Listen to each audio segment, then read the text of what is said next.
మాజీ మంత్రి అంబటి రాంబాబు కుటుంబ సభ్యులతో కలిసి తిరుమల శ్రీవారిని దర్శించుకున్నారు. వీఐపీ విరాణ సమయంలో వైకుంఠ ద్వారంలో ప్రదక్షిణలు చేసి ఆలయ అధికారులు తీర్థ ప్రసాదాలు అందజేశారు. ఆలయం వెలుపల మీడియాతో మాట్లాడుతూ శ్రీవారి దర్శన భాగ్యం కలిగిందని, రాష్ట్ర ప్రజలు సుఖంగా ఆరోగ్యంగా ఉండాలని దేవుణ్ణి ప్రార్థించినట్లు తెలిపారు.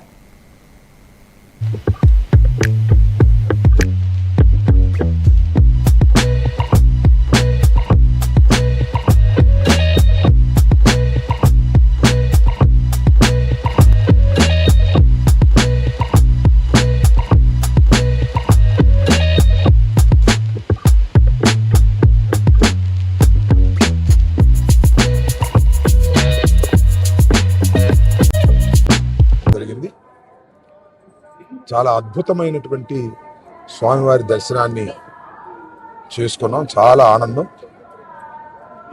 ఈ సందర్భంగా రాష్ట్ర ప్రజానీకం మొత్తం ప్రజలందరూ కూడా సుఖశాంతులతో వర్ధిల్లాలని మనస్ఫూర్తిగా దేవుణ్ణి ప్రార్థించడం జరిగింది. ధన్యవాదాలు.